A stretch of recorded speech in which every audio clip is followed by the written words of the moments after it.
दिल्ली के अंदर आज आम आदमी पार्टी के नवनिर्वाचित विधायकों के साथ विधायक दल की मीटिंग बुलाई गई थी। विधायक दल की मीटिंग के अंदर आम आदमी पार्टी विधायक दल के नेता चयन की प्रक्रिया संपन्न हुई। इस प्रक्रिया के दौरान आम आदमी पार्टी की तरफ से डॉक्टर संदीप पाठक को पार्टी ने ऑब्जर्वर नियुक्त किया था। उनकी उपस्थिति में आज आम आदमी पार्टी विधायक दल के नेता की चयन प्रक्रिया पूरी हुई है। आज की इस बैठक में सर्वसम्मति से आतिशी जी को आम आदमी पार्टी विधायक दल के नेता के रूप में चुना गया है। जो पदेन चूंकि आम आदमी पार्टी को जनता ने विपक्ष में बैठने का जनादेश दिया है, तो दिल्ली विधानसभा के अंदर लीडर ऑफ अपोजिशन प्रतिपक्ष के नेता की भूमिका विधायक दल के नेता के रूप में आतिशी जी निर्वहन करेंगी। सर्वसम्मति से ये प्रस्ताव सभी विधायकों ने पास किया है। इसका प्रस्ताव विधायक दल की बैठक में संजीव झा जी ने रखा था और कुलदीप कुमार जी और जनरैल सिंह जी ने इसको समर्थित किया था। उसके बाद सभी विधायकों की राय ली गई और सभी ने सर्वसम्मति से इस प्रस्ताव को अनुमोदित किया है।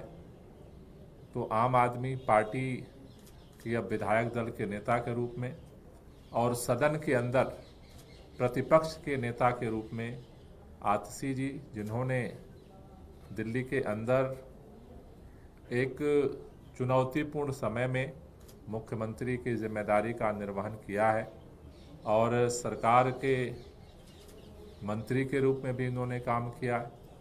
तो सरकार के अंदर जो आम आदमी पार्टी की सरकार ने काम किए, जनहित में जो काम किए, उनकी रक्षा की जिम्मेदारी, साथ ही साथ भारतीय जनता पार्टी ने जो वादे किए हैं दिल्ली के लोगों से और जिसके आधार पर दिल्ली के लोगों ने उन्हें बहुमत दिया है, सरकार के संचालन की जिम्मेदारी दी है, अगर वो अपने वादे से मुकरते हैं तो विपक्ष की एक सशक्त और जिम्मेदार विपक्ष की भूमिका को अदा करते हुए आम आदमी पार्टी अपने जिम्मेदारियों का निर्वहन करेगी। और मुझे भरोसा है कि दिल्ली के अंदर भारतीय जनता पार्टी ने जो जो वादे किए हैं उनको लागू करना और दिल्ली सरकार ने अरविंद केजरीवाल जी के नेतृत्व में आम आदमी पार्टी की सरकार ने जो काम किए हैं दिल्ली के लोगों के हित में, उस पर उसकी रक्षा करना। सबसे पहले मैं आम आदमी पार्टी के राष्ट्रीय अध्यक्ष अरविंद केजरीवाल जी का और आम आदमी पार्टी के पूरे विधायक दल का धन्यवाद करना चाहूँगी कि उन्होंने मुझ पर इतना भरोसा किया और विधायक दल के नेता की जिम्मेदारी दी। दिल्ली के लोगों ने आम आदमी पार्टी को विपक्ष की भूमिका में चुना है, विपक्ष की भूमिका दी है। और एक मजबूत विपक्ष क्या होता है, जनता की आवाज़ असेंबली के अंदर कैसे उठाता है, ये आम आदमी पार्टी पूरी तरह से इस जिम्मेदारी को निभाएगी। भारतीय जनता पार्टी ने दिल्ली के लोगों को कई वादे किए और उन वादों के आधार पर दिल्ली के लोगों ने भारतीय जनता पार्टी को जनादेश दिया। एक विपक्ष के तौर पे ये हमारी जिम्मेदारी रहेगी कि जो जो वादे भारतीय जनता पार्टी ने किए उन वादों को पूरा आम आदमी पार्टी विपक्ष के रूप में करवाएगी।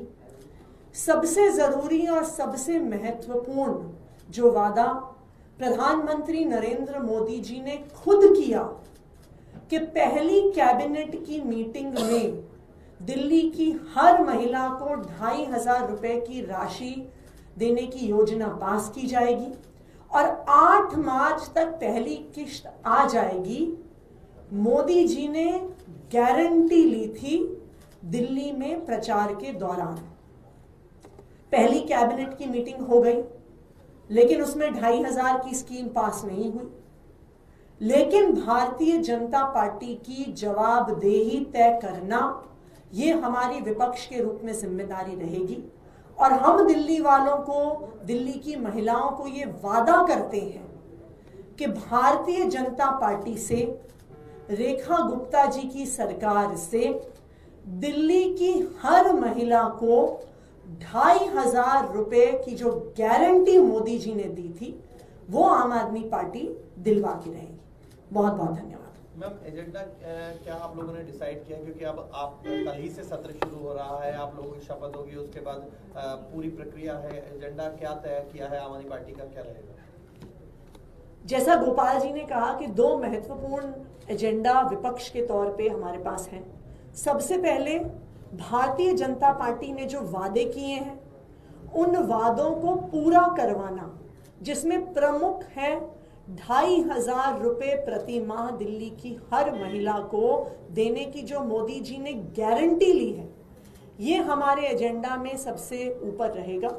दूसरा, ऐसा सुनने में आया है भारतीय जनता पार्टी की सरकार के मंत्रियों के बयानों से कि आम आदमी पार्टी की सरकार ने, अरविंद केजरीवाल जी ने जो काम किए हैं उन कामों को बंद कराने की अगर कोशिश की जाएगी।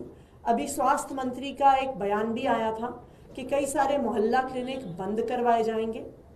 तो दिल्ली वालों का कहीं पर भी कोई अहित ना हो, इसके लिए आम आदमी पार्टी के सारे विधायक, चाहे असेंबली के अंदर चाहे सड़कों पर, हम दिल्ली वालों के हक के लिए लड़ते रहेंगे। 14 सीएजी रिपोर्ट्स की बात हो रही है, कह रहे हैं कि इसी सेशन में जैसे ओथ होगा उसके बाद लाएंगे।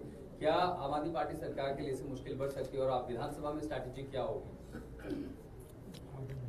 जो सीएजी की रिपोर्ट्स हैं, उन सीएजी की रिपोर्ट्स को मैंने बतौर मुख्यमंत्री स्पीकर साहब को भेजा है।